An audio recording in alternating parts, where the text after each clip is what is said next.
Il y a tout juste une semaine, les marchés ont subi quelques secousses avec notamment le retour du conflit commercial entre Donald Trump et la Chine. Et ce conflit a notamment provoqué un flash crash historique sur le marché des crypto-monnaies avec certaines cryptos qui ont perdu jusqu'à moins 70% avant potentiellement de rebondir pour la plupart. Alors, bien entendu, les marchés ont tenté eux aussi cette semaine de tenter un rebond dans la difficulté et dans une avalanche de publications, mais surtout suspendu aux mots et aux lèvres de Jérôme Powell, le président de la Réserve fédérale américaine, qui se veut d'ailleurs de plus en plus inquiet pour l'économie. Alors, est-ce que ce flash crash historique est simplement le premier signal d'un marché qui est prêt à se retourner à la baisse, ou est-ce qu'on peut encore parier sur de nouveaux plus hauts historiques pour la fin de l'année pour les marchés financiers? Ce sont toutes les questions auxquelles nous allons tenter de répondre ensemble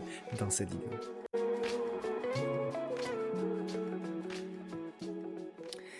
Bonjour à toutes et à tous et bienvenue sur votre nouvelle vidéo bourse, trading et investissement qui s'intitulera cette semaine Flash Crash, l'arnaque. Comme d'habitude, le petit message d'avertissement qui stipule que le contenu bien évidemment de cette vidéo est à unique but pédagogique et informatif, qui ne constitue en rien un conseil et que vous êtes seul responsable et maître de vos investissements et donc de vos trades. Pour me suivre sur les différents réseaux sociaux, vous avez tout qui s'affiche sur cet écran. Pensez toujours bien sûr à activer la clochette afin de recevoir une notification dès lors que je publie une nouvelle vidéo. Pour celles et ceux qui veulent se former, vous avez plusieurs possibilités.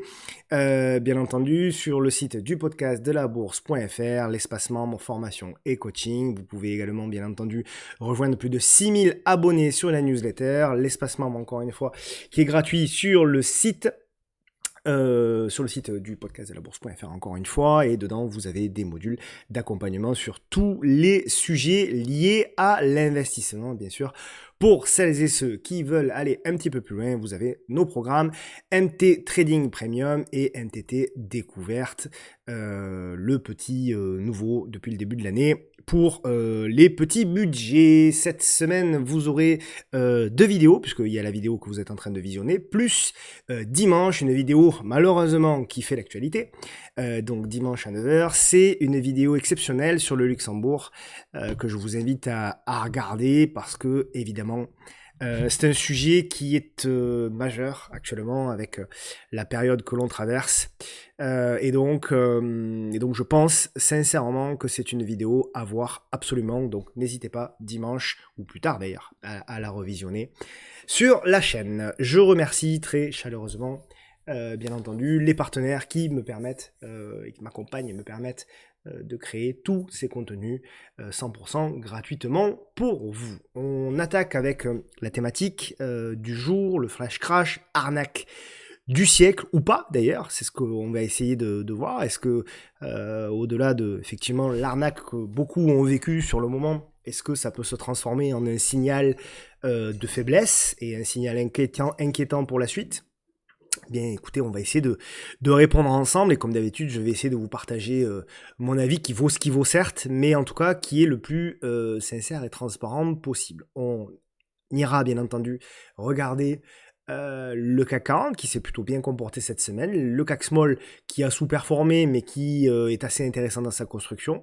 Et ensuite, nous parlerons bien entendu de LVMH qui a permis justement, notamment au CAC, de formidablement bien tenir, accompagné de ses cousins et cousines, Hermès et Christian Dior, donc sur le secteur du luxe.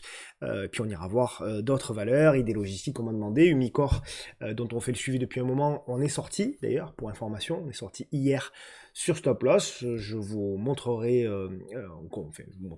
la fin donc de ce trade. On parlera de Nokia, on parlera de groupe LDLC, de Pernod Ricard qui a une publication, ma foi, convenable, et qui a un petit peu rebondi, Rémi Cointreau, Bouygues, Sartorius, on parlera de Arcelor qui se replie dans la zone qu'on attendait, on parlera également de Capgemini, on parlera de Michelin également qui a subi de la volatilité cette semaine, FDJ qui a fait le fameux nouveau plus bas qu'on attendait, qu'on espérait, qui est là. Maintenant on va voir quelle est la suite des opérations. On parlera de Ronex qui depuis son entrée au CAC 40 est en difficulté, de Vicat, de Stellantis qui ma foi, se tient dans ce chaos un petit peu et dans ce zigzag. SES également, qui était relativement intéressante. Bon duel, on parlera de Verbio également en Allemagne. On parlera d'Interparfum, de Saint-Gobain, de Danone qui continue sa chevauchée vers ses plus hauts historiques. D'Unibail qui a une configuration plus qu'intéressante. Avents également, on parlera de Kerling, Interparfum, on va peut-être pas la mettre deux fois. Thermador, on parlera également de Elis, de Mint, qu'on m'a demandé également, Voltalia, Selectis. On parlera également aux États-Unis. Alors, c'est une action américaine évidemment, mais j'en ai parlé la semaine dernière. On verra Ferrari comment elle a un petit peu réagi. Costco, Aspen, Redwire, SMCI également qu'on suit. Texas Pacific Land, on va demander, il faudra le suivre d'Amazon. Et puis j'ai 4 titres à suivre qui sont dans des configurations plutôt intéressantes. Vous verrez, des titres que parfois vous connaissez même, qu'on suit plus ou moins. On terminera bien entendu avec le screener Trend Following. Voilà les amis, pour le programme de cette vidéo. Merci du fond du cœur, bien entendu, pour vos encouragements, pour vos messages, pour vos commentaires, pour nombreux commentaires. Il est vrai que la période n'est pas évidente, hein, donc je pense que ces vidéos, évidemment, peuvent modestement vous servir. Voilà, mais c'est vrai que la période n'est pas évidente, il y a beaucoup de zigzags. On est, nous l'oublions pas, en pleine période de publication, hein. Donc là aussi, je le dis, je le redis, quand on est en période de publication, vous devez le week-end voir les publications qui vont concerner votre portefeuille dans la semaine, et en fonction de vos objectifs, prendre des décisions, de telle sorte que lorsque pour moi vous faites du swing trading, c'est-à-dire vous faites du trading sur quelques jours, voire quelques semaines, à mon avis, vous devez à minima alléger vos positions lorsque les publications arrivent. C'est pas le cas pour moi lorsqu'on est sur des positions long terme, où là par contre, si vous vous amusez à sortir 4 fois par an, c'est plus des positions long terme, c'est du trading. Donc il faut bien dissocier les choses. Lorsque je dis que pour moi il faut alléger les positions avant les publications, bien évidemment que ça concerne le trading ou le swing trading, hein, de manière générale. Pour les positions long terme, c'est pas le cas. Pour les positions long terme, je dirais que la volatilité liée aux publications peut être en revanche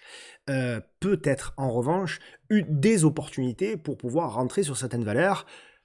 La première qui me vient comme ça, qu'on verra tout à l'heure évidemment, c'est Michelin, qui a perdu jusqu'à 10% en séance, je sais plus, je crois que c'était mardi, lundi ou mardi, peu importe, en tout cas, voilà, il peut y avoir comme ça des opportunités à la carte qui peuvent nous permettre en effet de trouver des points d'achat sur certaines valeurs. Donc voilà un petit peu grosso modo. Bon, le résumé de la semaine, il est évidemment relativement chargé, un petit peu comme la semaine dernière. Alors on n'ira pas dans le détail de la semaine dernière, même s'il y a il y a évidemment beaucoup de choses à dire. Je vais faire un retour aussi sur le flash crash, vous expliquer, alors 1, ce qui s'est passé, 2, comment ça a été interprété, 3, comment moi j'interprète ce qui s'est passé, et potentiellement comment je vois bien la suite, bien sûr. Alors, d'abord, tout petit point sur la saisonnalité, vous le savez, donc on est au plein cœur du mois d'octobre, qui est un mois qui, généralement, globalement, est positif, c'est loin d'être le meilleur, mais c'est un mois qui, généralement, est positif, surtout positif, lié aux derniers jours du mois, les dernières semaines, les 10 derniers jours. Avant, c'est plutôt du zigzag. C'est un petit peu ce qu'on vit, hein. Vous regardez notamment même les indices américains, le Nasdaq, etc. Vous avez des gaps à la hausse, vous avez des gaps à la baisse, vous avez des gaps à la hausse, vous avez des gaps à la baisse. C'est extrêmement compliqué. Il n'y a pas de directionnalité pour moi à court terme sur à peu près tous les indices, sauf, assez étrangement d'ailleurs, hein, sauf pour le CAC 40. Mais ça s'explique parce que, évidemment, LVMH a publié et la publication a été saluée. Elle a été bien saluée, c'est bien payé, je trouve, pour LVMH, qui, malgré tout, a une publication qui est moins catastrophique peut-être que ce qu'on attendait, plutôt rassurante, mais qui n'est pas pour moi une bonne publication. Et d'ailleurs, LVMH est revenu sur la fameuse ligne de coup, pour moi, de l'épaule, tête-épaule. Donc, on est clairement sur une zone qui est cruciale pour la suite des événements sur LVMH.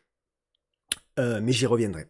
Donc voilà, la saisonnalité pour également, vous voyez, le mois d'octobre, pour le Nasdaq, c'est à peu près la même chose. Ce qu'on dit également, c'est que le mois de novembre est bien meilleur. Lorsqu'on regarde un petit peu, voilà, au niveau de la saisonnalité sur les 30 dernières années sur le S&P 500, on voit que voilà, cette période-là peut être soumise à zigzag. C'est pour moi, clairement, ce que l'on vit. On le voit également sur le Dow, on le voit également sur le Nasdaq, on le voit également sur le DAX, hein, plus ou moins.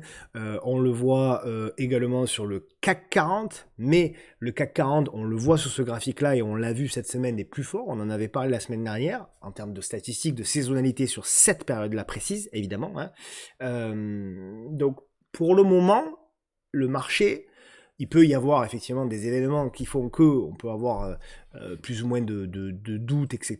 Mais lorsque l'on regarde finalement eh bien, ce qui se passe et qu'on le met en corrélation avec la saisonnalité, on peut dire que globalement, c'est à peu près ce qu'on a l'habitude de voir. Mais il y a évidemment de la volatilité. Moi, je vous le dis à vous, je répète ce que je dis avec le salon avec MTT. Hein, nous, voilà, ça fait 10 jours globalement qu'on est très à l'extérieur de ces marchés-là. Pas parce qu'on a une crainte particulière, parce qu'on est toujours à l'achat. Moi, les niveaux sont toujours les mêmes, hein, on les verra. Les niveaux techniques sur le CAC, 7850 pour moi c'est le premier niveau d'invalidation, tant qu'on est au-dessus il faut chercher l'achat, mais on sait aussi qu'on est actuellement dans une période où il y a de fort nombre de publications et donc on subit également la volatilité. La publication d'LVMH elle a été saluée, tant mieux, très bien, ça a permis effectivement au luxe et au CAC donc de progresser. Si la publication à l'inverse elle avait été pas saluée, vous auriez pu avoir un massacre. Donc on est soumis, si vous voulez, pour moi, à cette espèce d'effet casino, tout ce que j'aime pas en bourse. Et donc, voilà, si c'est pour jeter une pièce en l'air, encore une fois, ça m'intéresse pas. Donc je préfère, alors on peut tenter des choses hein, sur des petits titres à côté qui sont un peu décorrélés, etc. Ça oui, mais dans sa généralité, pour moi, actuellement, c'est pas le moment de s'exposer. Il vaut mieux garder du cash pour ou jouer des opportunités long terme en cas de repli et de volatilité sur des zones techniques importantes, hein, des zones techniques mensuelles, etc. Ou alors, pour ceux qui ont le temps et qui le peuvent, faire de l'intraday et jouer des excès baissiers avec des rebonds. Même si on l'a vu cette semaine, les excès baissiers dans leur globalité, en tout cas sur les 24 premières heures, ils n'ont pas été achetés. Je pense à Michelin, je pense à d'autres, dans leur globalité, ils n'ont pas été achetés. Donc le lendemain, sur le lendemain, ça a été mieux, mais le jour même, en tout cas, ils n'ont pas été achetés. Donc ça aussi, c'est des indications qui me font dire qu'on n'a pas non plus un marché qui est extrêmement fort, malgré les apparences. Et le luxe, cette semaine, pour moi, quand même, globalement, a un petit peu, était un petit peu l'arbre qui cache la forêt. D'autant qu'on le verra aussi techniquement, pour moi, le CAC n'a pas construit véritablement comme je l'aurais souhaité. Bref, le mois d'octobre, voilà, là aussi, vous le savez, est un mois un peu en zigzag. Lorsqu'on regarde les 10 dernières années sur le CAC 40 et sur le CAC Small, c'est du pareil au même, c'est un coup oui, un coup non. Donc là aussi, on n'a pas forcément des statistiques qui vont forcément en notre sens. Au nombre de publications, là aussi, bon, cette semaine, on a commencé, vous avez vu, à rentrer dans le vif du sujet. La semaine prochaine, c'est la plus forte semaine où nous aurons des publications. Donc, 103 publications attendues lorsqu'on fait l'addition entre la France, la Belgique et les Pays-Bas.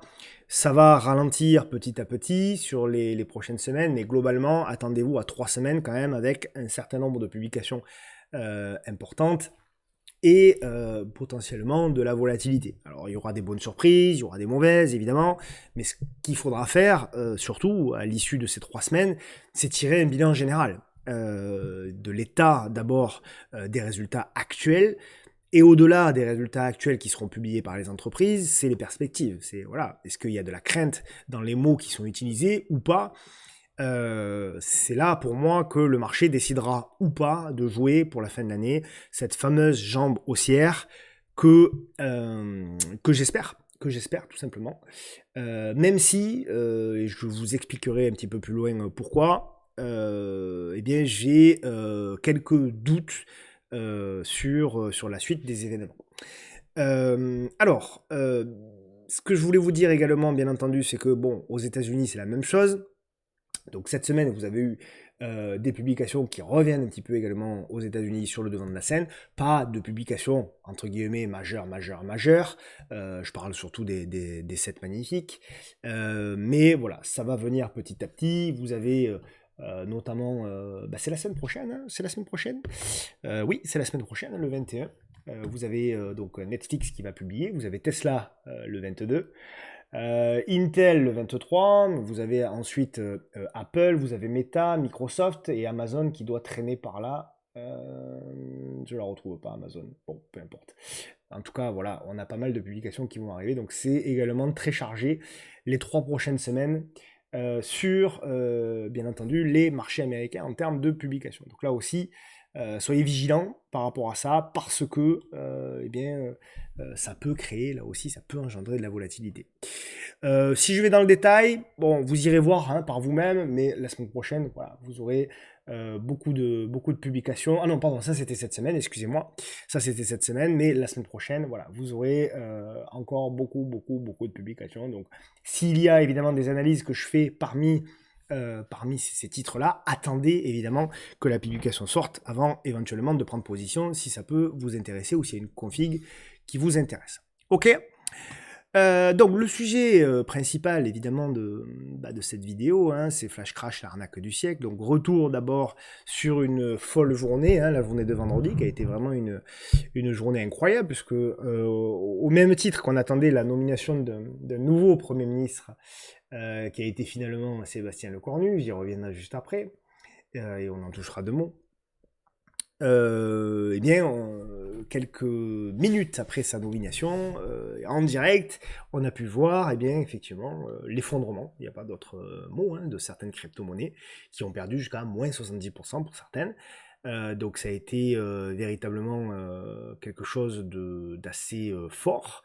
Donc le 10 octobre, donc vendredi dernier est un jour mémorable pour le marché des crypto-monnaies, hein, puisque en l'espace de 24 heures, même je dirais en l'espace de quelques heures, hein, près de 10 milliards de dollars de positions à effet de levier ont été liquidés par l'annonce de Donald Trump du passage à 100% de la taxe sur toutes les importations en provenance de Chine à compter du 1er novembre. Je vous dirai, après l'explication qui est donnée ici par Source Actu Finance, je vous dirai ensuite quel est mon avis là-dessus.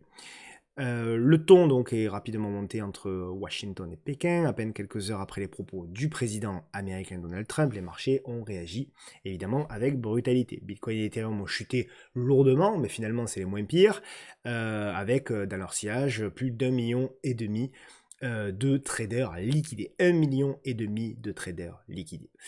Donc voilà, grosso modo un petit peu on le voit hein, ici dans cette stat là, voilà, 1,6 million de traders ont été liquidés.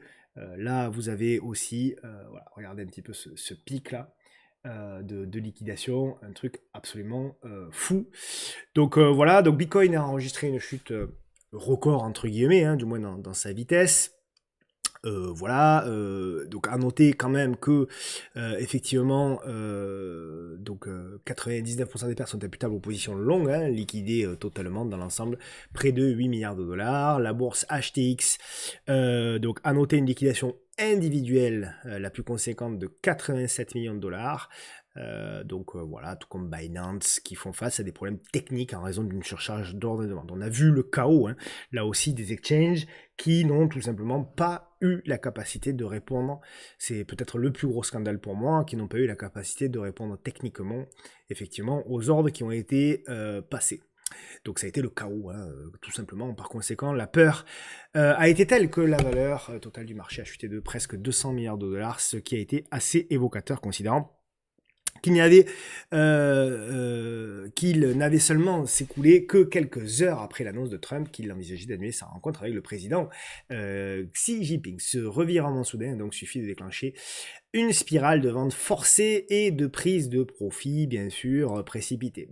Et dans tout ce chaos, ce qui est assez surprenant, c'est que, donc alors que la majorité des investisseurs encaissaient des pertes historiques, un trader sur la plateforme Hyperliquide, pour sa part, aurait réalisé un gain estimé à 200 millions de dollars en quelques minutes, quelques heures, en pariant sur la baisse du Bitcoin et d'Ethereum. Et en effet, ce coup de maître obtenu en pleine panique a rapidement fait le tour des réseaux spécialisés et suscité de nombreuses réactions, car cette position vendeuse sur le Bitcoin est apparue seulement quelques minutes après l'annonce de Donald Trump, et elle a été sortie une fois que voilà, il y a eu une remontée.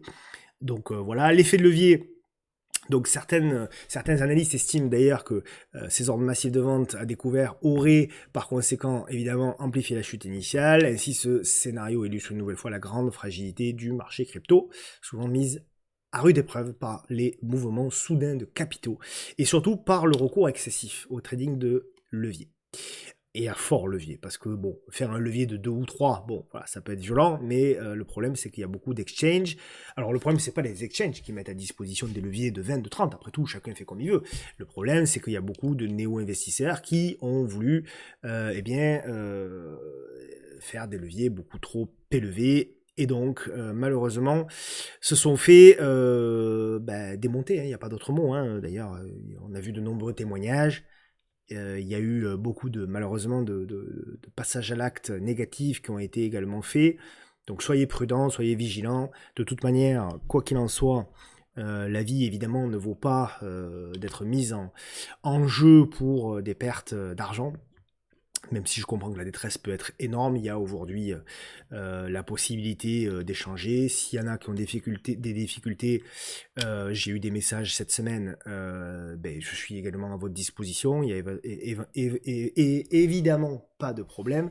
Donc envoyez bien sûr des messages privés si vous avez des difficultés, si vous n'arrivez pas à remonter psychologiquement la pente, etc. Je ne suis pas psychologue, mais je peux, je pense, au moins écouter. Donc n'hésitez pas, c'est avec plaisir que je suis à la disposition notamment des plus jeunes, mais pas que. Donc voilà ce que je voulais dire, en tout cas ça vaut pas le coup, clairement, ça vaut pas le coup d'aller au-delà de ça. Ce que j'ai à vous dire aussi, c'est que effectivement dans les messages de détresse, le premier mot qui m'est adressé, c'est que c'est de la colère aussi, hein, de la détresse, mais aussi de la colère, avec l'évocation d'un marché crypto-monnaie qui est manipulé. Et on me le demande souvent, est-ce que tu penses que le marché des crypto-monnaies est manipulé? Ma réponse, elle est très claire. Ma réponse est oui, bien sûr, que le marché des crypto-monnaies est manipulé, mais je vais même aller au-delà. Les marchés financiers sont manipulés de A à Z. Donc le marché action est manipulé. Pour moi, le marché le plus manipulé au monde, c'est l'or. C'est là où il y a des très très grosses mains qui agissent, etc. Donc si vous voulez, pour moi, le problème, c'est pas que les marchés soient manipulés. Le problème, c'est qu'il faut bien comprendre les règles du jeu de ces marchés manipulés-là, et ensuite, évidemment, nous-mêmes, d'essayer d'agir. Clairement, pour moi, faire des effets de levier sur les crypto-monnaies, qui sont des actifs qui sont très volatiles, c'est ne pas respecter les règles du jeu. Donc, il faut évidemment, au-delà du fait d'être triste, etc., si vous êtes concerné, il faut surtout en tirer des leçons. Et les leçons, c'est évidemment, pour le marché des crypto-monnaies, mais même pour les marchés de manière générale, c'est éviter l'effet de levier. Voilà. Éviter l'effet de levier au maximum. Et ça, vous savez, ça va être le maître mot pour moi, envers vous, pour toute l'année 2026. Vous savez, chaque année, j'aime bien avoir une thématique. Et l'année 2026, la thématique, pour moi, ça va être la diversification. Voilà. Ça va être la diversification parce que je pense, j'ai beaucoup réfléchi ces dernières semaines à ce sujet-là, je pense qu'on a eu communément un tort, les créateurs de contenu. Hein. Communément, je me mets même dedans, je vous le dis clairement.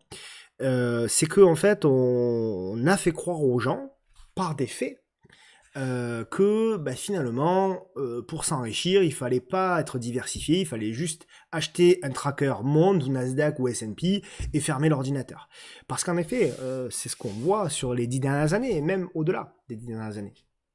Sauf que, plus le temps passe, plus je regarde le monde évoluer, je peux me tromper encore une fois, c'est une réflexion générale, mais plus je regarde le monde évoluer, plus je me dis que finalement, il est extrêmement, et il va être de plus en plus difficile, de savoir quelle classe d'actifs va performer et où va aller le monde de demain, et même celui d'après-demain. Et donc, dans ce cadre-là, ma réflexion aujourd'hui, c'est de me dire, évidemment, avoir des actions, c'est essentiel. Évidemment qu'il faut profiter de la hausse des marchés actions. Évidemment que ça peut durer. Mais je pense qu'il va falloir être encore plus diversifié, et il va falloir aller sur, bien sûr, le marché des cryptos. Il va falloir aller, bien entendu, encore plus sur le marché des matières premières. On l'a vu avec les métaux précieux, vous avez vu un petit peu l'or, l'argent, le palladium, le platine, etc. Il va falloir même, je le redis, il va falloir remettre l'immobilier sur le devant de la scène. On l'a oublié, évidemment, c'est décrié parce que notre PXA, je ne vais pas revenir sur le sujet, mais il va falloir évidemment aller également sur l'immobilier, pourquoi pas au travers des SCPI, de grandes funding, j'en sais rien, mais en tout cas, c'est des sujets importants. Mais même, je pense qu'il va falloir aller encore au-delà avec, pourquoi pas, voilà, pourquoi pas des collections, des montres de collection, pourquoi pas voilà, il peut y avoir tout un tas de, il y a même, j'ai vu des investissements maintenant sur des machines pour miner le Bitcoin également. Voilà, je pense sincèrement que ce qui va faire la différence entre un bon investisseur et un mauvais investisseur sur les 20 prochaines années, ça va être que le bon investisseur va avoir la capacité de se diversifier un maximum et d'allouer son épargne de manière très très très équilibrée et très très très bon père de famille. Et là où les bons pères de famille, vous le savez bien, se sont fait taper sur la tête ces dernières années,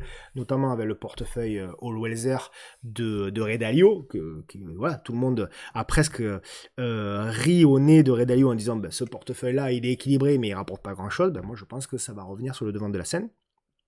Et je pense surtout que si volatilité il y a, eh bien plus vous allez être diversifié, moins vous allez subir cette volatilité-là.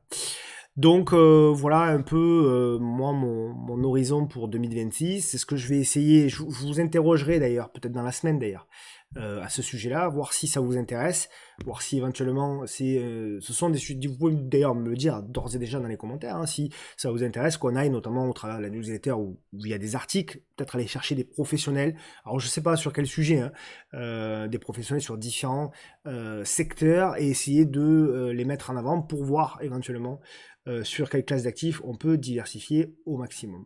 Bon voilà, donc grosso modo, voilà un petit peu moi ma vision des choses et de manière générale, de toute manière, effectivement, l'effet de levier, c'est quelque chose de négatif. Donc je ferme la parenthèse, la grande parenthèse sur ce flash crash et sur ses conséquences.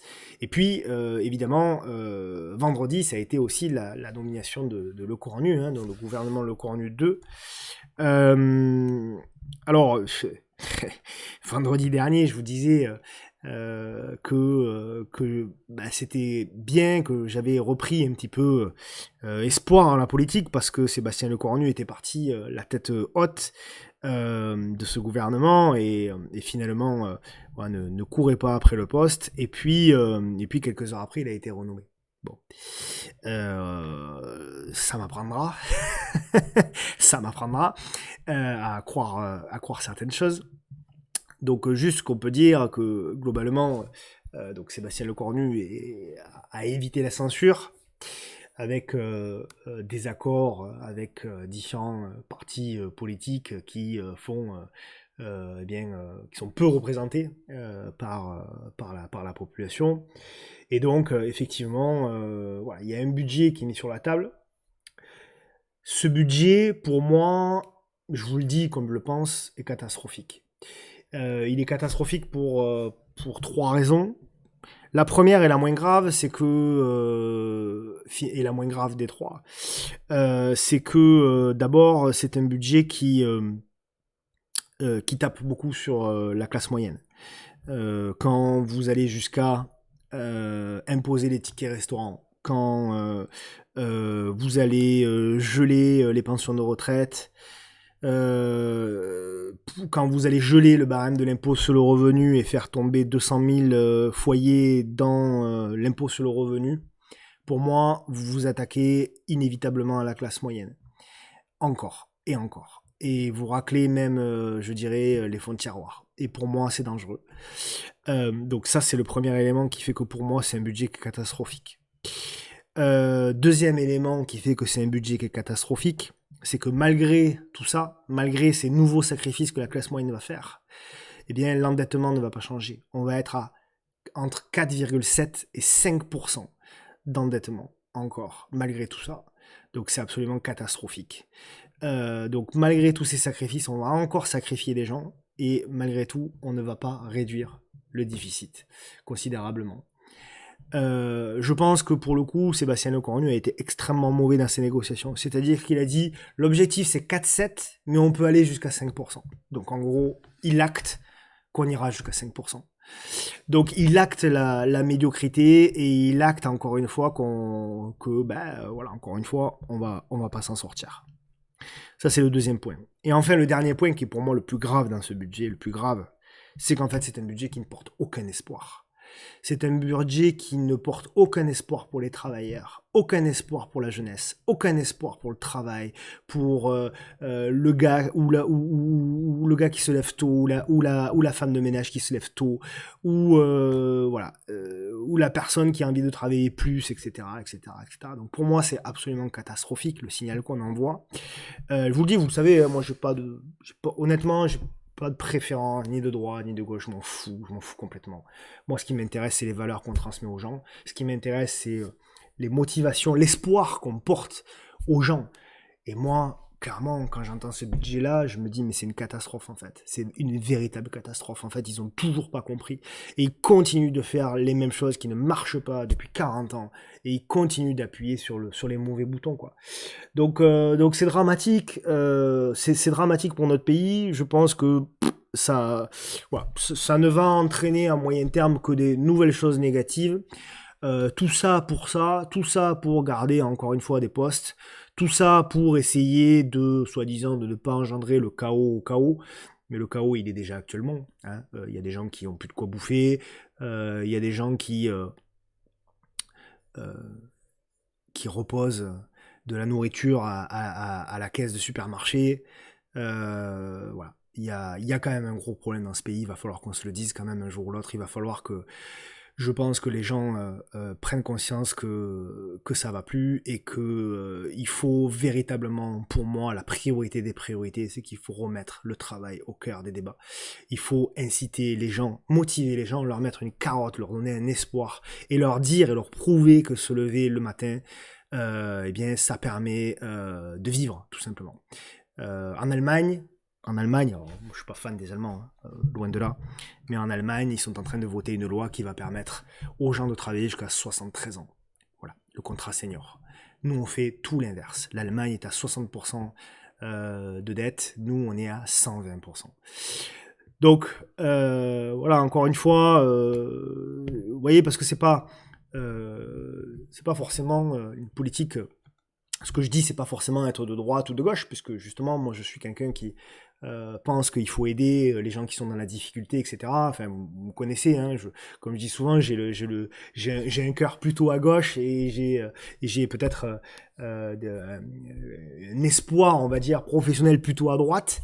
Et je pense qu'en fait, c'est le mix des deux qui ferait de bonnes choses, mais il y a des valeurs à défendre. Et là, dans ce budget-là de Monsieur Lecornu, je ne vois pas de valeur, en fait. Je ne vois pas de valeur. Et voilà, je pense au travers de cette vidéo, vous sentez mon inquiétude, vous sentez mon désarroi, parce que je suis très inquiet. Je suis très inquiet. Surtout, je suis inquiet parce que je vois qu'en fait, ils n'ont pas compris véritablement ce qui allait se passer et la misère dans laquelle beaucoup de Français sont en train de plonger et vont plonger dans les prochains mois. Pour peu, évidemment, que les choses s'aggravent avec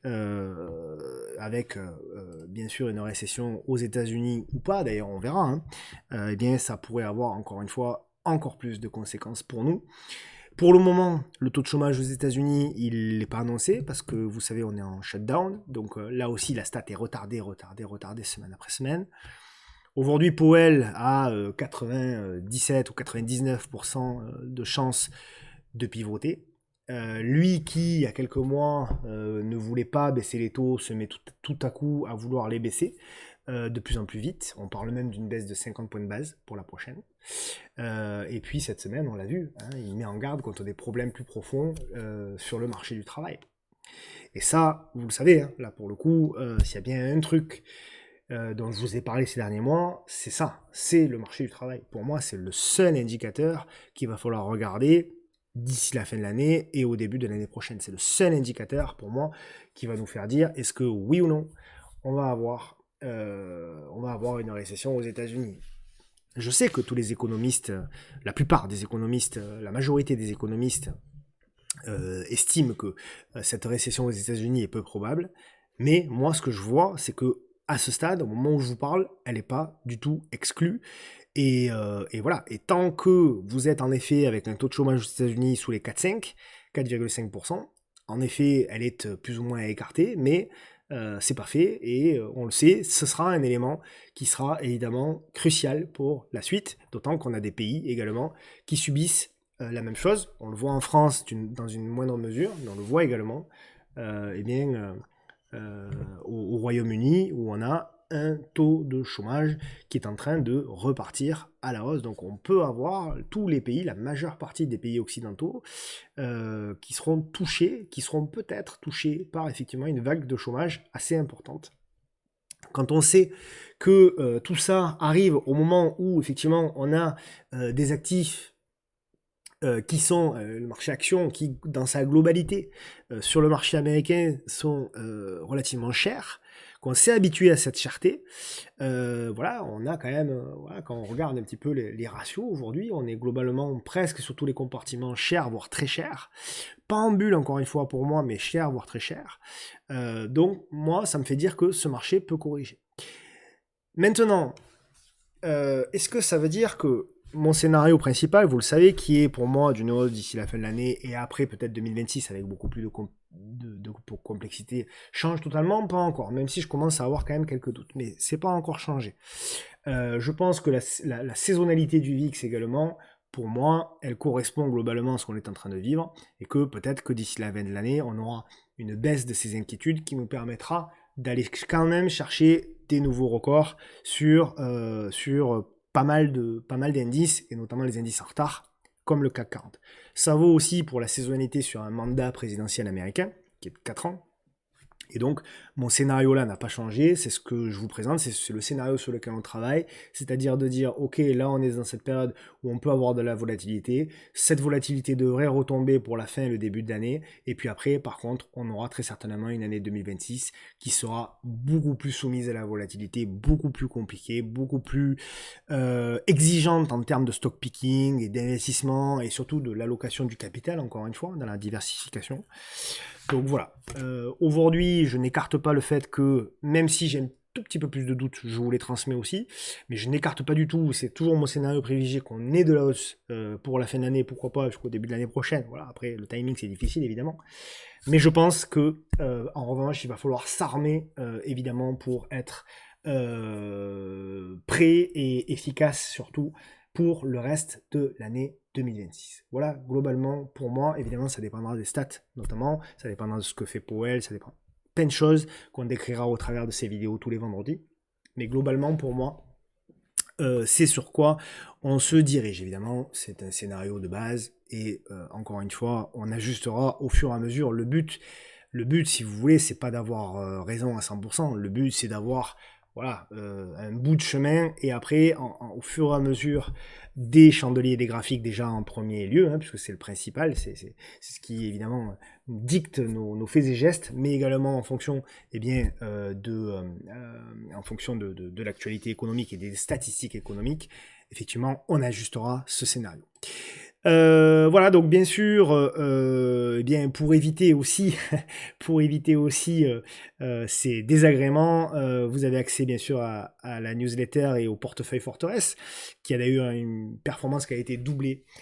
J'espère que ça tiendra jusqu'au mois prochain, qu'on puisse vous présenter cette belle performance. Donc voilà, très belle envolée, bon, due aussi à l'or, due à plein de choses, hein. Mais très belle envolée du portefeuille Forteresse. Ceux qui le suivent et qui le traquent et qui le répliquent surtout ont dû être contents ces dernières semaines. Vous avez eu une très très belle lettre mensuelle aussi, hein, mercredi, lettre mensuelle aux investisseurs. Je vous rappelle que vous pouvez la télécharger, ceux qui ne sont pas encore ou qui n'ont pas encore été inscrits à la table des investisseurs. Vous pouvez aller sur le site www.lepodcastdelabourse.fr pour aller télécharger le rapport. Il fait 46 pages ou 47 pages, je ne sais plus. Donc vous pouvez aller le télécharger directement sur le site. Et pour rappel, bien entendu, la newsletter, inscrivez-vous, c'est gratuit. Et vous avez accès à tout un tas d'éléments. C'est 1, 2, 3 newsletters par semaine qui sont envoyés. C'est mon bébé. Donc voilà, on crée du contenu quand même, je pense, hyper quali. C'est apprécié. Merci d'ailleurs pour vos retours sur cette newsletter. On passe aux choses maintenant, entre guillemets, sérieuses, puisqu'on va passer donc au graphique, avec d'abord le CAC 40. Alors, toujours pareil, comme je vous le dis tout le temps, d'abord, commençons par le commencement. Et le commencement, c'est d'abord de prendre du recul. Prendre du recul sur, bien entendu, les graphiques. Et donc, prendre du recul, ça veut dire d'abord analyser effectivement le graphique long terme. Le graphique long terme, c'est le graphique en unité de temps mensuel. Comment on analyse les tendances? On regarde où se situent les cours par rapport à la moyenne mobile à 10 périodes. Étant donné que la moyenne mobile à 10 mois, c'est la moyenne mobile long terme, à 10 semaines, c'est la moyenne mobile moyen terme, et à 10 jours, c'est la moyenne mobile court terme. Vous regardez où se situent les cours, et vous regardez l'orientation de cette moyenne mobile. Okay, c'est relativement simple, je dirais même que c'est finalement presque un jeu d'enfant. C'est là où pour moi c'est efficace, c'est-à-dire que plus vos stratégies, plus vos moyens d'analyser sont simples, plus de toute façon ils seront efficaces. Dites-vous bien ça. Donc pour moi, en unité de temps long terme en mensuel, nous avons un cours qui est au-dessus de la moyenne mobile à 10 mois, qui elle-même est haussière. Pour moi, sur l'unité de temps mensuel, il n'y a strictement aucun élément clair aujourd'hui qui nous permet de dire qu'on est autre chose que acheteur sur le marché. Donc je continue à dire ce que je dis depuis 4 mois, c'est que, voilà, là il y avait effectivement cette période de neutralité, et même là, mais globalement, c'est de l'achat sur du long terme. Il n'y a pas d'autre sujet pour moi. On peut avoir de la volatilité court terme, ça c'est autre chose, mais pour moi, aujourd'hui, au moment où on se parle, il n'y a rien d'autre à faire que de chercher des achats. Sur le moyen terme, c'est pareil. Pour moi, c'est pareil. Certes, on a eu effectivement un début de semaine avec de la volatilité, mais on voit que la moyenne mobile, elle a été achetée et on a même relancé. Donc pour moi, aujourd'hui et à ce stade, également sur l'unité de temps moyen terme, il n'y a strictement rien d'autre à faire que de chercher des achats. Ou de rien faire d'ailleurs. Ou de rien faire. Mais en tout cas, shorter le marché, pour moi, aujourd'hui, comme la semaine dernière, comme la semaine d'avant, comme la semaine encore avant, c'est une connerie. Arrivera un jour où il y aura un point haut. Et je vous dirai c'est une connerie, et puis le lundi, ça s'écroulera, évidemment. Mais en attendant, si c'est pour perdre les 15 fois d'avant, ça sert strictement à rien. D'accord? Donc pour moi, aujourd'hui, il n'y a pas véritablement de motif, en réalité, de vendre ce marché-là. Et à court terme, donc effectivement, là, c'est la même chose. On est au-dessus de la moyenne mobile, d'accord? Et elle est haussière. Il n'y a pas de raison. Alors en début de semaine, il y avait un petit peu de volatilité, on est d'accord, mais on voit que la zone a été achetée. Je vous avais proposé cette zone des 7850 points, on a fait un plus bas à 7830 points. Donc pour moi, désormais, c'est cette zone-là qui fait foi. D'accord? Donc l'invalidation pour moi de ce mouvement-là, il est là. Ce que j'aimerais beaucoup, c'est ce qu'on n'a pas eu. C'est-à-dire que moi, ce que j'espérais, c'est ne pas avoir la séance d'hier. C'était plutôt qu'on reste dans une espèce de construction de figure. On l'a pas eu. On a eu une très belle séance hier. On fait un repli aujourd'hui pour diverses raisons. Il y a des craintes à nouveau sur la Chine, etc., etc. Bref, peu importe. En tout cas, ce que j'espère maintenant, c'est qu'on ait justement de l'arrêt. Vous savez, il y a beaucoup trop de volatilité là. Voilà. Moi, ce que je veux, c'est quelque chose qui ressemble à ça. Voilà. Vous voyez, cette réduction de volatilité, on le voit, il y a des bougies de plus en plus petites, etc. Voilà. Moi, je veux quelque chose qui ressemble à ça. Je veux exactement la même chose. Ça, c'est trop de volatilité pour moi. Ça ne m'intéresse pas. Même si on va faire des ATH, et moi je pense qu'on va aller faire des ATH sur le CAC, vous le savez, depuis longtemps, je vous le dis. Mais pour ça, pour que ce soit un bel ATH, il faut qu'on ait la construction. Pourquoi? Parce que sinon, vous aurez 3-4 séances qui vont venir faire un ATH, ça ne tiendra pas, et derrière, vous aurez un repli qui sera aussi violent. En revanche, si vous arrivez à bien construire, à bien congestionner, à bien laisser des investisseurs accumuler leur valeur, après vous aurez une cassure, vous aurez une tendance, et là on pourra tenir éventuellement quelques semaines, pourquoi pas jusqu'à la fin de l'année, pourquoi pas même jusqu'au début de l'année prochaine. Et après on aura le retournement, je pense. Et ça c'est autre chose. On aura le temps d'y revenir. Mais voilà, moi globalement mon scénario il est là. Mais pour ça, j'ai besoin d'avoir techniquement ça. Et aujourd'hui, du moins ces dernières semaines, c'est pas vraiment ce qu'on a eu. C'est ça qui me gêne un peu ces derniers temps. Donc, pour moi, la semaine prochaine, et c'est tant mieux parce qu'il y a des publications, la semaine prochaine, elle va être cruciale, notamment pour construire. Voilà. Ce que je veux, c'est même revenir faire un petit peu de baisse, combler une partie du gap, rebondir et rester là-dedans. Voilà globalement ce que j'espère pour le CAC 40. A contrario, ce qui est paradoxal, c'est que le CAC Small, lui, il est beaucoup plus sympa. Il est beaucoup plus sympa dans sa construction, je parle. Donc, la semaine dernière, vous avez proposé cette oblique-là. D'ailleurs, hop, on est en train potentiellement de revenir ici. On revient sur une zone ici de support, une première zone de support.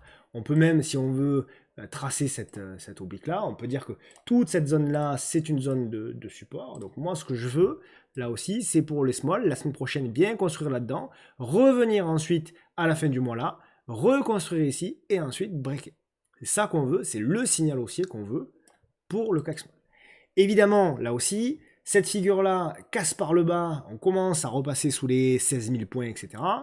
Pardon, je dis une bêtise, sous les 15 500, 15 500, 15 600, on commence à revenir là et à gratter. Là, je vous dis, bon, ok, là, par contre, on commence à péter le momentum. Ce ne sera pas totalement terminé, puisque pour moi, le bas de la figure, il est là. On peut aussi imaginer un range qui va être beaucoup plus long, etc. Voilà. Ok. Mais quand même, le momentum, pour moi, il est là. C'est-à-dire que là, on est déjà, pour moi, sur une zone qui doit générer du rebond sur le CAC Small et qui doit permettre de rebondir, de revenir, de reconstruire, etc. Si on a ça, jusqu'à la fin du mois d'octobre, ok, là, feu, on y va et on joue la dernière vague de hausse qu'on espère pour la fin d'année. On casse tout ça la semaine prochaine, il y a encore de la volatilité et tout ça.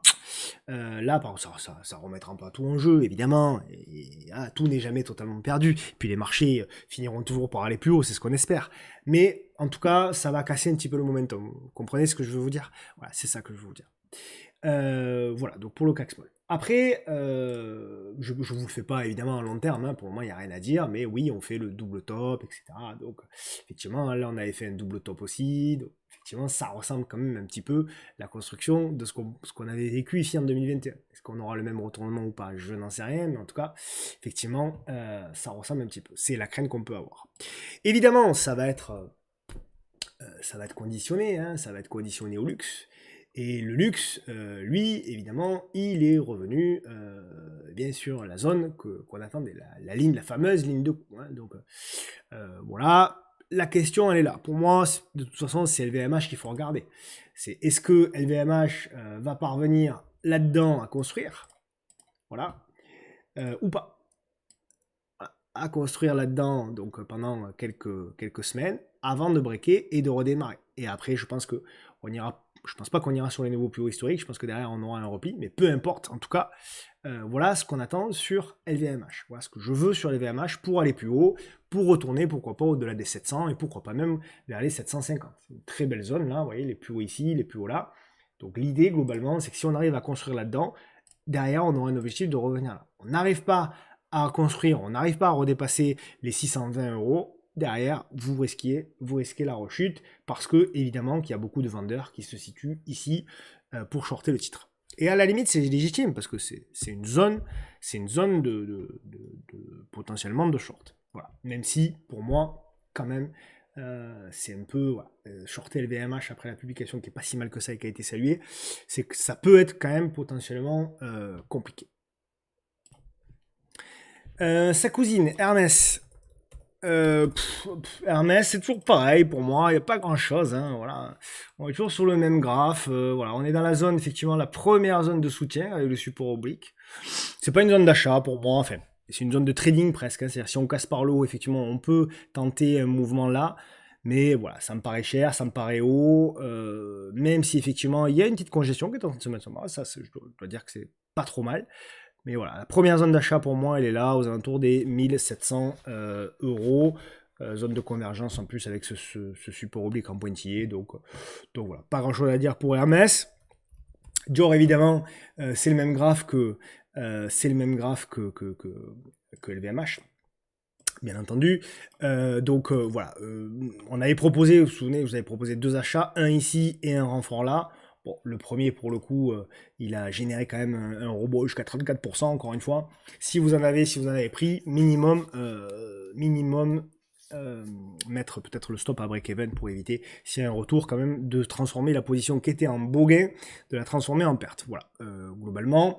Ensuite, vous avez du ID logistique, qui est une valeur intéressante, hein, ID logistique. Qui est elle aussi et sur ses plus hauts. Seul petit bémol, c'est qu'il y a ce double top ici, et on est encore un peu haut. Donc quand il y a eu la baisse du mois d'avril, je l'attendais ici, et on l'a pas eu pour je sais pas, pas beaucoup, hein, pour 8 ou 9%. C'est toujours quand même la zone que j'attends, la première zone de repli, donc je peux remonter un petit peu, hein, peut-être. Voilà, vous avez d'ailleurs une belle zone éventuellement là, donc éventuellement aux alentours des 313. Là, si vous voulez, on est un petit peu au milieu de nulle part et en plus vous avez une dynamique baissière. Donc quand on est au milieu de nulle part et que vous avez une dynamique baissière, j'aime pas trop. Vous voyez, hein, on a 3 mois en rouge, donc bon, pour moi il n'y a pas forcément d'intérêt. Donc première zone, effectivement, la zone par là, donc les 310, 311, peu importe, et après éventuellement renfort potentiel si eh bien, on arrive à rejoindre le support oblique qui avait fait donc support évidemment de 2013, 2019, 2020. Voilà, ça peut être une zone qui peut être intéressante à mettre à profit. Umicore, on est sorti du trade, je vous le montre, donc voilà, d'ailleurs c'était la zone que j'attendais, hein. Là aussi ça n'a pas loupé, hein. Alors autant le support a bien marché, autant pour le moment la zone elle est rejetée, alors ça ne veut pas dire qu'on va retourner là, hein, attention, hein. Mais effectivement la zone a été rejetée, donc tout vous a été partagé, hein. Puisque c'était voilà, c'était la séance du vendredi 19 septembre et je vous ai fait le suivi depuis. C'est un trade qu'on a pris avec MTT pour le coup. Et on est sorti hier. Voilà, on est sorti hier sur le comblement du gap. Voilà, ici, donc bon, c'est un joli gain, hein, 30%, c'est pas rien quand même en je sais pas, c'était combien de séances? En 17 séances. Donc ouais, donc c'est quand même plutôt pas mal. Quelle va être la suite pour moi? Est-ce que c'est fini? Pas du tout. Pas du tout, pas du tout, pas du tout. C'est juste que maintenant, ce que je veux, c'est la construction de la figure intermédiaire. Voilà. Je veux la congestion, etc. Si j'ai ça, je peux revenir à l'achat. Hein, c'est pas du tout un problème. Donc voilà, grosso modo. Et idéalement même, ce serait qu'on ait la construction, pardonnez-moi, qu'on ait la construction un petit peu plus bas. Voilà, là, ce serait top. Vous voyez? Donc j'efface mon précédent trade. Donc voilà, qu'on ait la construction par là, là, ce serait véritablement top. Voilà. Qu'on ait la construction par là avant éventuellement de recasser. Et là, encore une fois, ben voilà, on reprendra la cassure par là, on remettra un APD, un APD là, et on essaiera de jouer avec un stop qu'on mettra en dessous. Comme le classique, hein, vous connaissez les stratégies jouées, elles sont claires. Hein. Ensuite, vous avez Nokia. Alors Nokia qui est intéressant, voilà, ça fait partie des titres qu'il faut suivre. Un titre qui a bien rebondi, je vous le montre en mensuel. Moi je trouve que c'est un titre intéressant qui revient à proximité de cette oblique ici. Donc on a un titre qui est en train de potentiellement commencer à tenter de se retourner. Vous voyez que la moyenne mobile ici à 200 mois, elle est baissière, elle est en train de s'aplatir. On est en train d'ailleurs de faire la résistance ici. Donc on va voir si le titre, donc titre à suivre plutôt sur quelques semaines, même peut-être quelques mois, voir si on aura la capacité là aussi et bien, de construire une figure pour éventuellement relancer. Pour le moment, il n'y a pas de congestion. Il n'y a pas de figure potentielle, il n'y a pas, vous voyez, voilà, on bloque, bon, très bien, mais si éventuellement j'ai une figure qui vient là, ça peut être aussi un motif pour tenter quelque chose. Donc voilà, pour moi le graphe quand même est très intéressant, je l'ai partagé sur les réseaux, le graphe est très intéressant, donc à suivre de près. Je ne sais pas quand est-ce qu'il publie, là aussi je vous le redis, hein, allez voir les dates de publication, parce qu'évidemment s'il publie, évitez de la trader. Groupe LDLC, c'est un titre que j'ai énormément tradé par le passé, donc toute la période 2019-2020. C'est un titre qui a sombré, hein, littéralement, mais qui pourrait éventuellement renaître de ses cendres, avec notamment effectivement le support oblique qui a bien joué. Ce qui est intéressant, je vous l'avais montré je crois la semaine dernière, ce qui est intéressant c'est que voilà, on a effectivement la mise en place de la congestion qui est en train de s'opérer. Donc ça c'est vraiment pas mal. Réduction de volatilité, alors pareil, je sais pas quand est-ce qu'il publie, je vais pas vous le dire à chaque titre, hein. Donc regardez quand est-ce qu'il publie, etc. Mais oui, on a effectivement une réduction de volatilité qui est en train de se faire. On a également, regardé, un bel effondrement des volumes.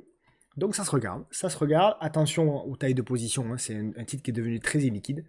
Donc faites attention à la taille de vos positions si vous êtes intéressé, mais oui, clairement, ça peut être intéressant. Il faudra bien entendu débloquer ici le niveau des 12,70€, 65, 70 pour pouvoir valider, et bien évidemment il faudra construire au-dessus. Voilà, il faudra faire quelque chose, une figure pour redémarrer une tendance. Mais Voilà, c'est tôt encore, hein. J'aime bien vous parler des titres tôt, plutôt que de vous dire qu'il suffit de remonter le stop, il fallait acheter là.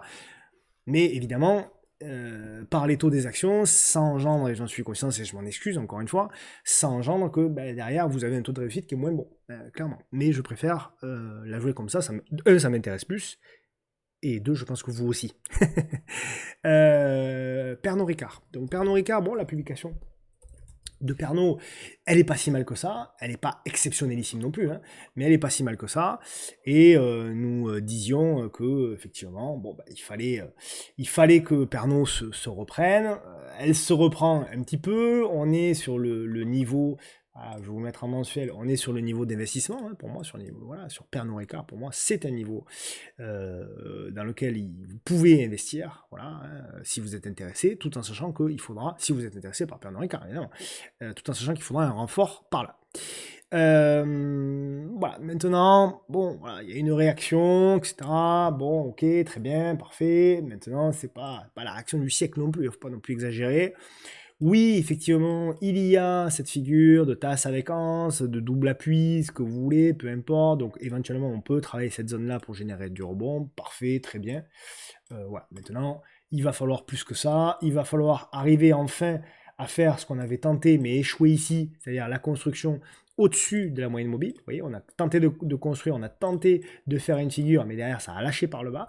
Donc, il faut recommencer, et c'est là où vous allez avoir potentiellement ici la construction, avant éventuellement de relancer. À partir de là, vous pourrez dire, ok, on a retourné la tendance. Mais pas avant. Donc, voilà ce qu'on attend sur Pernod Ricard.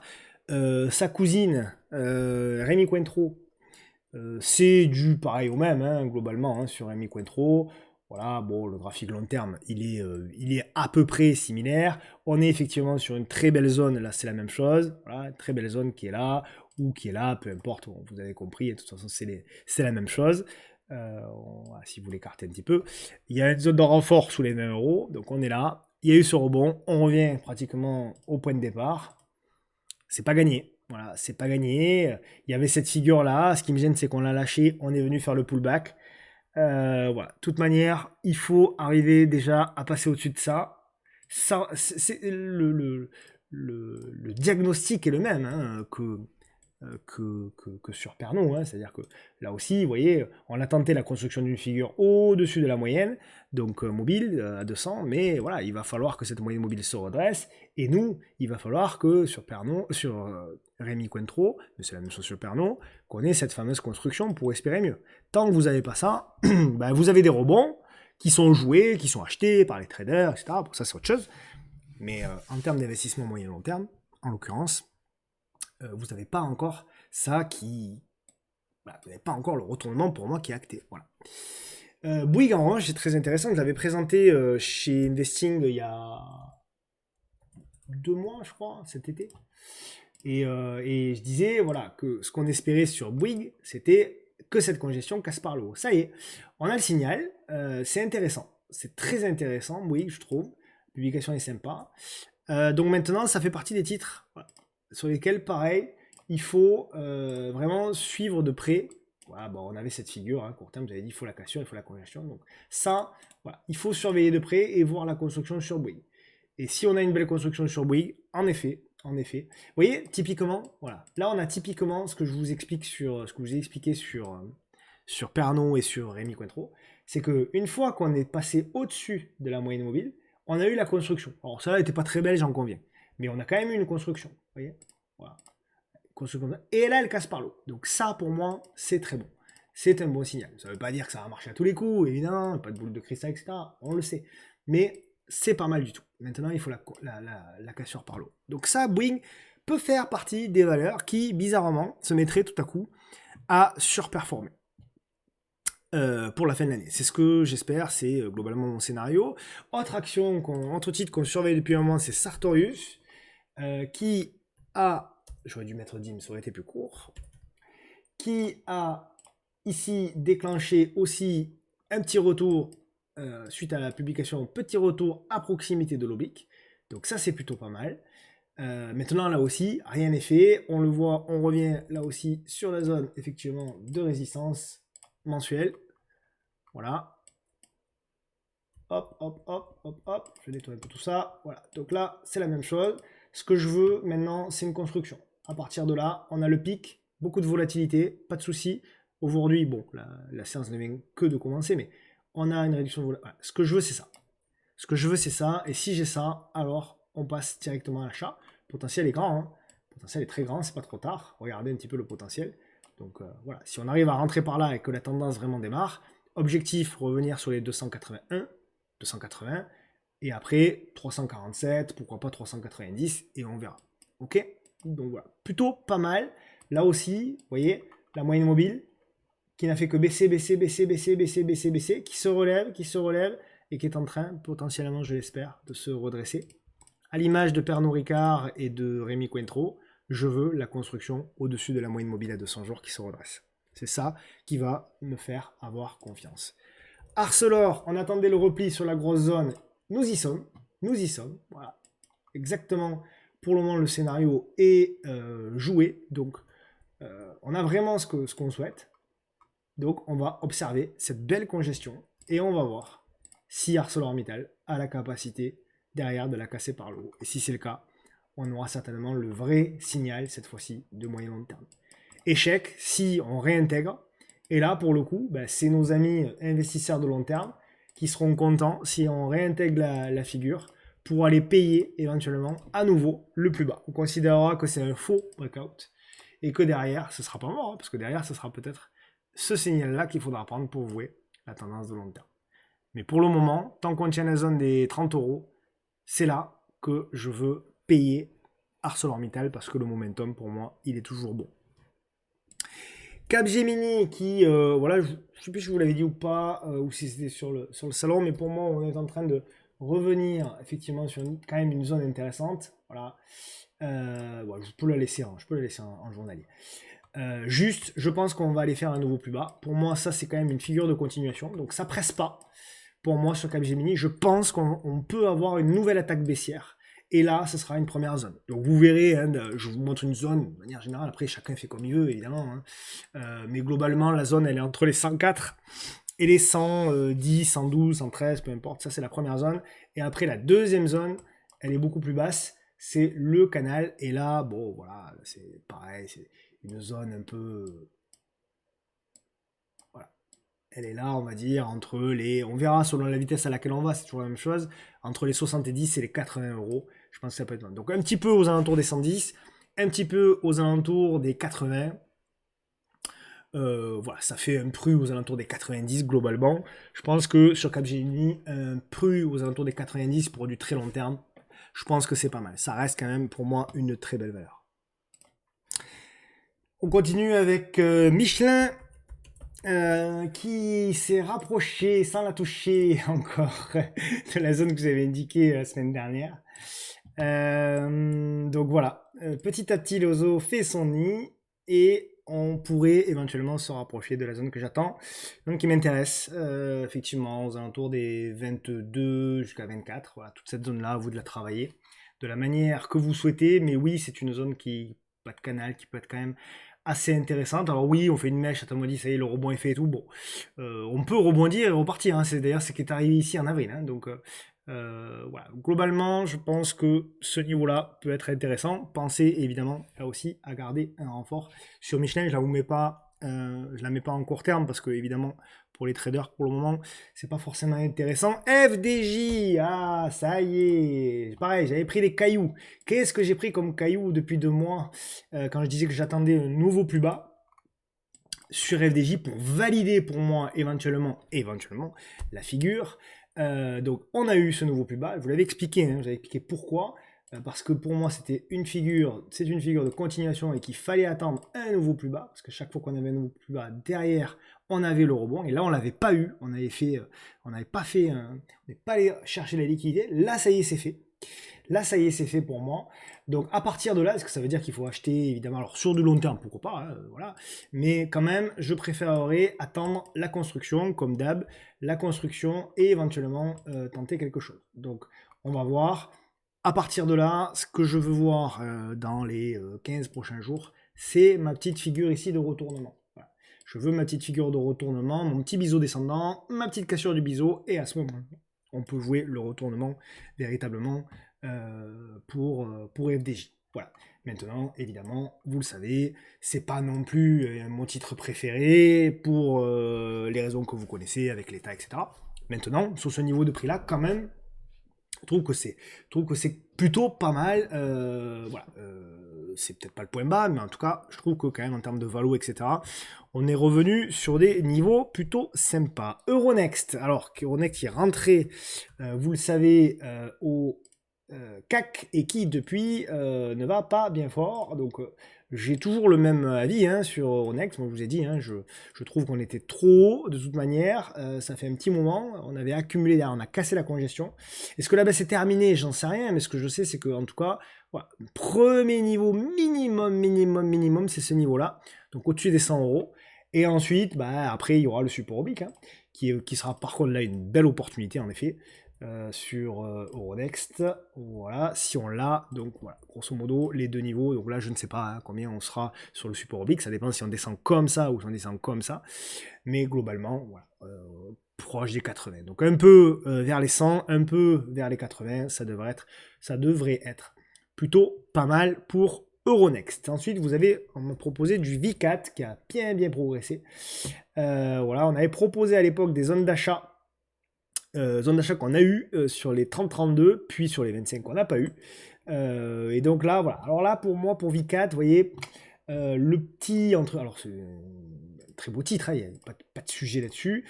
Mais je trouve que on arrive potentiellement quand même sur des zones qui sont. Voilà. D'ailleurs, elle n'est pas comme ça en réalité, la figure, si je veux la tracer correctement. Elle est plutôt comme ça. Voilà. Donc on peut même aller un petit peu plus haut, vous voyez, si on va chercher le niveau de résistance. Voilà, le niveau de résistance ici, résistance. Donc on peut aller encore un petit peu plus haut, hein, mais il faudra être quand même vigilant. En tout cas, si vous n'en avez pas, je trouve que le ratio gain-risque, il est plutôt moyen. Tiens, allez, je vais le faire proprement, comme ça on le gardera, le signal tel qu'il est. Donc voilà pour VCAT. Ensuite, Stellantis. Pas grand chose à dire hein, sur Stellantis. Très bonne séance la semaine dernière. Alors, on est revenu sur la figure. Elle est où? Elle est là. Voilà. Vous voyez, en mensuel, il se passe pas grand chose. C'est de la belle congestion. Il y a des tentatives, ce qui est plutôt positif. Mais pour le moment, il se passe pas grand chose. Je sais pas quand est-ce qu'il publie, Stellantis. Voilà. Je vous ai dit que, voilà, hier je l'ai publié sur les réseaux, que pour moi, voilà, on était revenu ici sur ce niveau-là. Donc ça congestionne, ça construit. Je trouve que c'est plutôt pas trop mal. En intraday, vous pouvez même tracer une figure comme ça. Il va falloir que ça casse par le haut pour revenir. Et là aussi, comme Rémi Cointreau, comme Pernod, hein, de toute manière, le retournement n'aura lieu, encore une fois, que lorsqu'on construira au-dessus de la moyenne mobile à 200 jours qui va se redresser. D'accord ? Donc voilà, SES. SES, donc elle est pas mal, elle me plaît pas mal. Donc je vous avais dit que on attendait, je vous la mets en hebdo, ça sera peut-être mieux. Voilà, en hebdo, on attendait le repli dans cette zone-là. Nous y sommes. Donc là aussi, on veut que la congestion parte plutôt pas mal. Vous voyez, on a la construction au-dessus de la M200 qui est en train de se redresser. Donc là, ça m'intéresse. Donc c'est un titre à suivre. Pareil, je ne sais pas quand est-ce qu'il publie, mais en tout cas, ça se regarde. Je peux même écarter un petit peu la zone. Voilà, globalement pour moi. Donc SES, plutôt pas mal. Fait partie des actions qui sont plutôt pas mal. Bon duel. C'est pas mal aussi. Voilà. Ah, mais c'est bizarre, j'avais pas le. Ah ouais, c'est un journal, je l'avais tracé. J'aurais pu la tracer en mensuel, peu importe. Alors, semaine dernière, vous avez proposé, donc, si on arrive là et qu'on congestionne, bah, la congestion, elle a l'air de se mettre en place un petit peu plus haut. Donc ça, c'est plutôt pas mal. À suivre de près, pareil, je sais pas quand est-ce qu'il publie, mais à suivre de près, je veux que cette congestion se mette en place. Et derrière, pour moi, on aura éventuellement un signal intéressant. On a redressé la moyenne mobile, là, en l'occurrence, sur Bonduel. Donc voilà, c'est plutôt pas mal. Plutôt intéressant, Bonduel. Verbio en Allemagne, c'est une action qui avait énormément progressé par le passé, de mémoire, voilà, toute la période 2020, etc. Et puis, ça s'est pété la gueule. Par contre, la config est superbe. Vraiment, bravo à celui ou celle qui l'a repéré. Parce que la config est vraiment pas mal du tout. Voilà. Donc voilà, avec le support oblique qui est plutôt pas mal, plutôt bien respecté. On a une espèce de tasse et anse, pardon, en mensuel. Donc ouais, c'est vraiment intéressant. On a la ligne de cou là qui est ici. Donc voilà, c'est en train de se mettre en place. Donc ouais, c'est intéressant. En tout cas, ça se regarde de très près. On a ici le support. Voilà, et après je vais zoomer en journalier. Voilà, ouais. Ouais, intéressant. Ah ouais, il y a une belle congestion en plus en cours, hein. Très belle congestion en cours sur Verbio. Donc ça, c'est intéressant. Bah là, vous pouvez d'ores et déjà peut-être appliquer une stratégie, hein. Donc achat au-dessus des 13,72 ou des 13,92. Évidemment, regardez s'il y a des dates de publication, etc. Et après, le stop, ça dépend de vous. C'est toujours pareil, hein, ça dépend de vous, ça dépend de votre agressivité. Les très très agressifs, ils vont mettre un stop par là. Les moyennement agressifs, ils vont mettre un stop par là. Et les peu agressifs qui veulent jouer le titre vraiment sur une optique moyen long terme, bah, eux, ils vont mettre globalement eh bien, une invalidation par là. Voilà, grosso modo, sur Verbio. Mais ouais, c'est pas mal. C'est intéressant. Très intéressant même. Ensuite, vous avez donc Interparfum. Hop. Donc Interparfum qui rebondit un petit peu, mais c'est pas fait encore. Là aussi, je vous la mets en mensuel. Pas besoin de la mettre en journalier. Donc voilà. Là, par contre, ça fait partie, voilà, là aussi, il y a des titres que j'avais proposés à l'achat dans la zone, donc on va dire aux années 31. Deuxième zone aux alentours des 19. Pour le moment, il y a le rebond, mais voilà, c'est un peu juste encore pour parler de retournement. Donc pour moi, voilà, si vous n'en avez pas que vous voulez investir, on est toujours dans la zone, on est même un peu en dessous de celle que vous avez proposée, donc voilà, avec un renfort encore une fois. Mais voilà, pour trading, est-ce qu'on a retourné la tendance? Pour moi, la réponse, globalement, c'est encore plutôt non. Saint-Gobain, une de mes actions préférées, j'adore Saint-Gobain. Mais voilà, c'est pas une opportunité. En hebdo, voilà, j'attends toujours cette zone-là. Donc, est-ce qu'elle viendra ou pas? J'en sais rien. Donc, il faut patienter. Vous avez la MM200, en tout cas sous MM200, c'est sûr. Sous MM200 hebdo. Voilà, ça me semble être quand même une figure de, alors pas dire de top, hein, parce que ne faut pas non plus exagérer, mais j'ai l'impression quand même que ça peut être une figure, voilà, qui pourrait un petit peu mettre du temps et éventuellement là on aurait un signal. Voilà. Donc Saint-Gobain, il faut laisser mûrir, c'est pas encore mûr. Danone, elle qui poursuit, hein, toujours extrêmement ferme, extrêmement positive. Donc je change pas mon analyse. Pour moi, il faut aller chercher de l'achat. On en avait beaucoup parlé à la cassure, on avait beaucoup parlé là, on avait beaucoup parlé là. Bref, l'objectif c'est d'aller péter le top. Unibail, par contre, elle était intéressante. Tiens, un petit coucou à mon ami Vincent qui en a en portefeuille. D'ailleurs, hop, il est là. Donc voilà, Unibail, je trouve que la config est vraiment pas mal du tout. On sait que c'est Niel qui est également en partie aux commandes.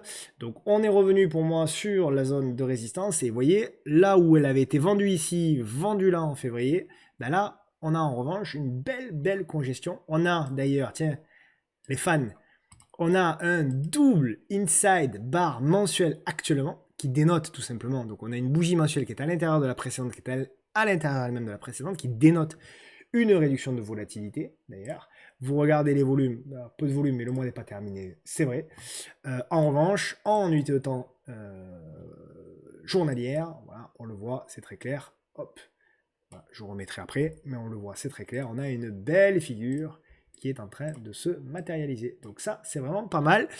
Stratégie, vous en voulez une? Allez, je vous en donne une. Vous pouvez acheter au-dessus et au-dessus.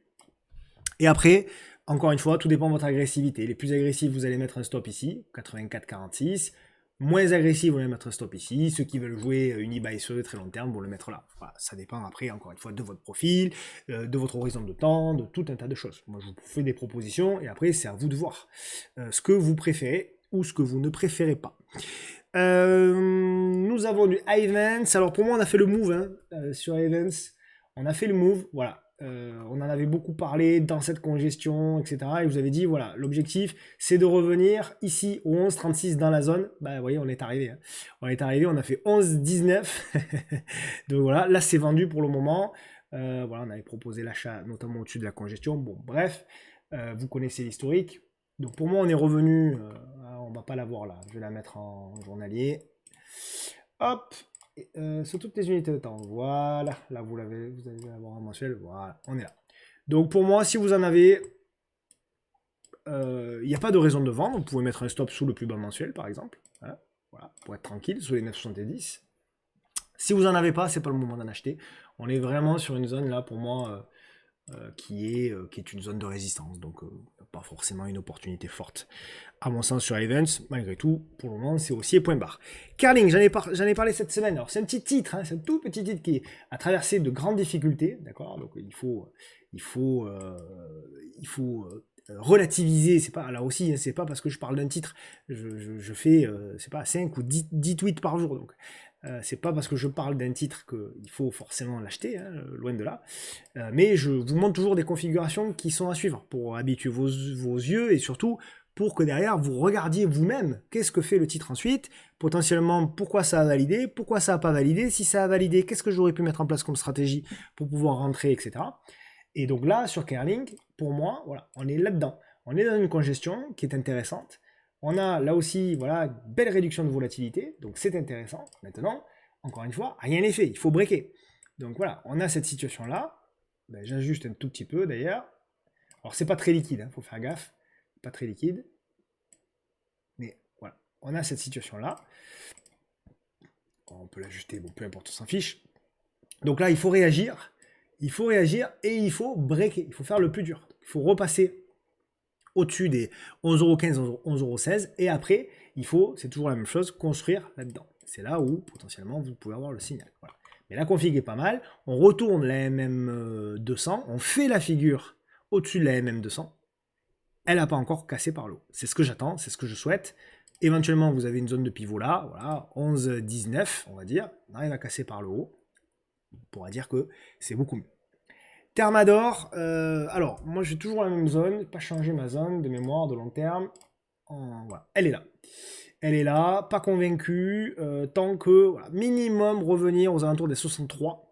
Et après, aux alentours, alors on verra, c'est le support oblique, mais aux alentours des 53. Et il y a même une dernière zone aux alentours des 35. Voilà. Donc pour moi, on est au milieu nulle part, il y a un momentum baissier, il n'y a pas de position à anticiper sur Thermador. Maintenant, c'est peut-être le point bas, et ça j'en sais rien. Mais pour moi, à ce stade, il n'y a pas éventuellement grand-chose à faire sur Thermador. Tout comme Elis, qui est une magnifique valeur. Qui est une magnifique valeur. Donc là, voilà, on était en décembre, vous avez dit on atteint un repli dans la zone. On l'a eu, hein, on est venu tester là, même la zone des 16 et des bananes. Et depuis, on est reparti. Alors, il y a quand même, là c'est plus en mode trading qu'en mode investissement, il y a quand même une figure qui est en train de se mettre en place. Ouais, il y a quand même une figure qui est en train de se mettre en place, elle vaut ce qu'elle vaut. Si elle continue de congestionner, éventuellement, tenter quelque chose pour celles et ceux qui le souhaitent. Mint, pour Loïc qui me l'a demandé également, que je salue, que j'embrasse. Pour le moment, Mint, je vais la mettre en hebdo. Voilà, pour moi, c'était un biseau ascendant qui a cassé par le haut. Oui, ça arrive, un biseau ascendant qui casse par le haut. Et donc, du coup, c'est pour ça qu'on a cette belle avancée. Pas grand chose. Je connais mal le dossier, hein. Je vais être tout à fait honnête, sincère avec vous, je connais mal le dossier. Je sais qu'il y avait une OPA, voilà, qui était là, qui avait échoué à l'époque, c'est tout ce que je me souviens. Globalement, donc je sais pas trop, je sais qu'il y a de l'actualité sur le titre, mais j'en sais pas plus que ça. Bon, on a fait un beau parcours quand même, voilà, on a fait un beau parcours. Est-ce que c'est une zone dans laquelle il faut faire attention? Peut-être, en tout cas, il n'y a pas de signaux véritablement de vente. Tant que vous tenez la M10, voilà, je considère que vous mettez une invalidation par là, court terme, même si c'est un petit titre, 5,83. Et l'objectif maintenant, c'est d'aller rechercher les plus hauts. Voilà, le TP, il est là. Hein. Le TP, il est aux alentours des 10. Donc on verra. Voilà, il n'y a pas forcément une opportunité de rentrer là à court terme. Mais en tout cas, si vous en avez, il n'y a pas de raison véritablement de vendre. Voltalia, elle est toujours dans la figure. Voilà, elle est toujours dans ce truc. On n'en est pas sorti. Lorsqu'on est sur la borne basse, ça achète pour aller chercher la borne haute. Mais globalement, il ne se passe pas grand-chose sur ce titre depuis 2 ans.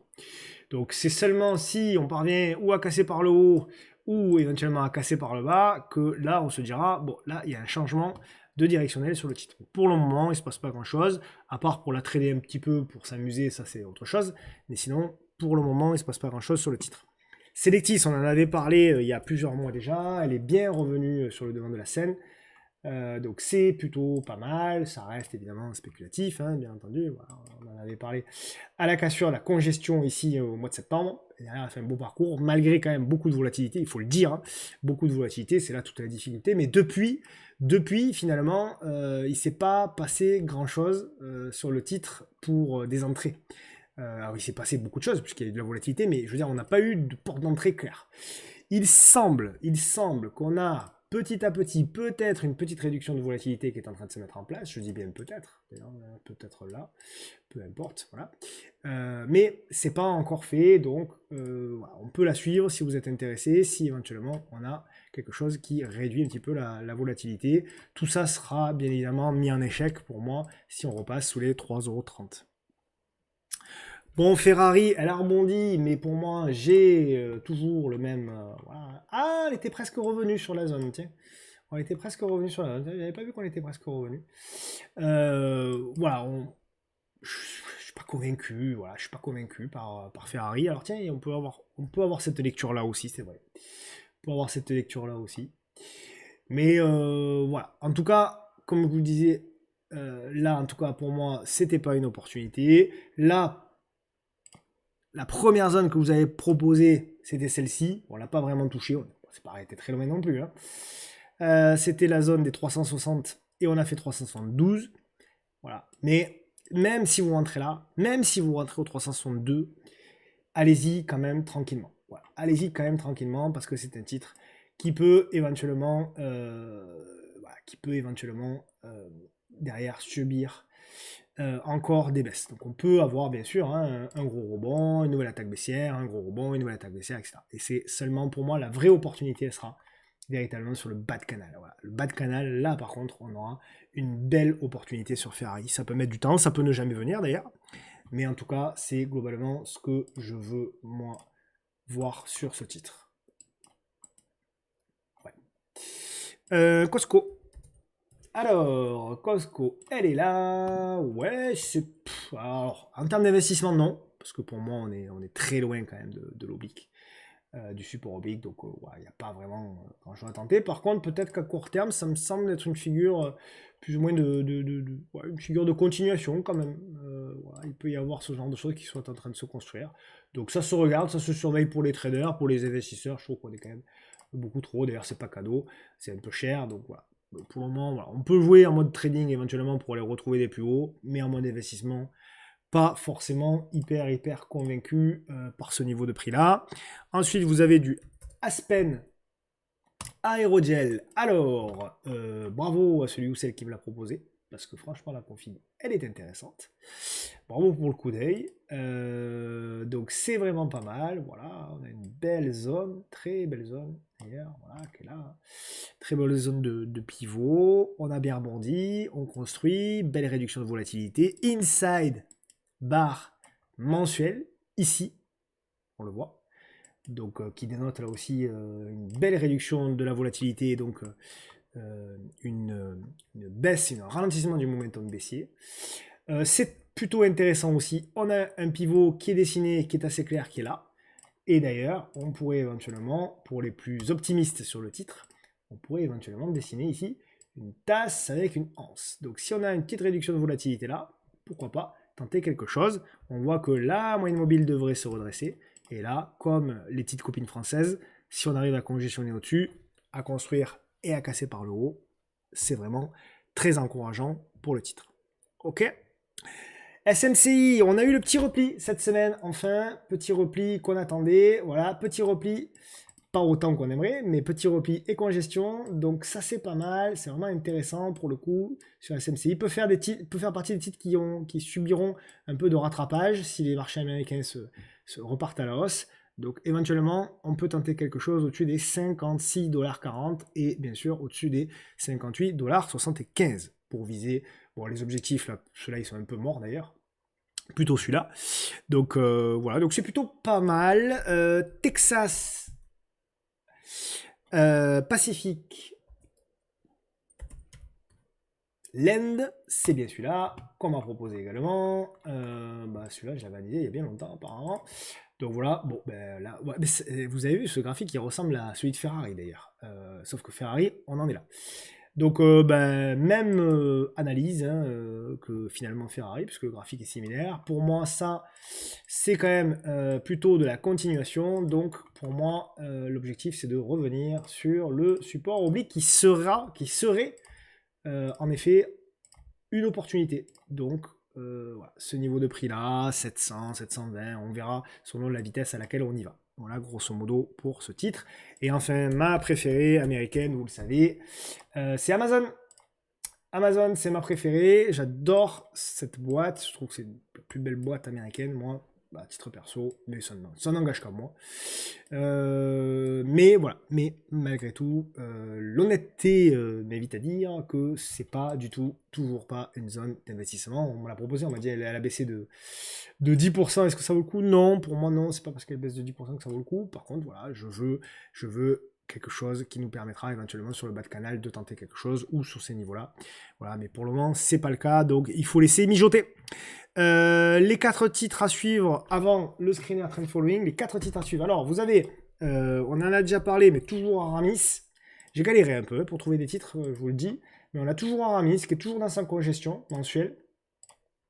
Donc voilà, on a toujours un petit peu la même figure, donc ça se regarde. Vous avez Air France, KLM, qui est là. Donc ce que j'aime bien Air France, c'est que voilà, on est revenu sur la zone de pivot. Est-ce que vous allez la voir en hebdo? Ouais, en hebdo vous allez la voir, elle est propre. Voilà. Donc on avait cette grande figure, elle a été cassée, on fait le pullback et on revient, vous voyez, sous cette zone. Donc ça se regarde et on a eu une petite réaction hier. Voilà, belle congestion qui s'est mise en place. Donc on a le pullback. Donc ça se regarde. Là aussi, pareil, je sais pas quand est-ce qu'il publie, etc. Mais ça se regarde si on a une congestion et si on recasse par le haut. Évidemment, tout ça est mort si on pète tout ça ou si on repasse sous la MM200, évidemment. Ensuite, vous avez un titre qui est méconnu, qui est Corbion. Côté Amsterdam, ce que j'aime beaucoup sur Corbion, c'est ça. Là aussi, belle réduction de volatilité qui est en train de se mettre en place. Voilà, donc ça se suit, ça se surveille. Là aussi, regardez les dates de publication.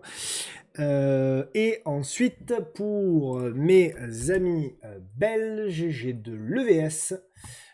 EVS, qui est un titre qui s'est pour moi, c'est un tout petit titre, hein, qui s'est retourné. Voilà, on a cassé cet oblique. On en avait parlé suite à cette épaule, tête épaule inversée, bref, congestion, figure de retournement, qui a cassé, petit pullback, on revient et là, à nouveau, on fait une figure de congestion. Donc ça se regarde si éventuellement on casse par le haut pour éventuellement retenter quelque chose. Voilà donc pour les 4 titres à suivre. Et enfin, le screener Trend Following. Je vous rappelle que ce screener est disponible et en libre accès sur le site du podcast de la bourse dans l'espace membre, dans la catégorie bourse. Je vous rappelle que l'espace membre sur le site est totalement gratuit. Voilà les amis, je crois qu'on a tout dit. Je vous remercie évidemment pour votre fidélité, qui est grande pour certains, qui date pour certains et certaines.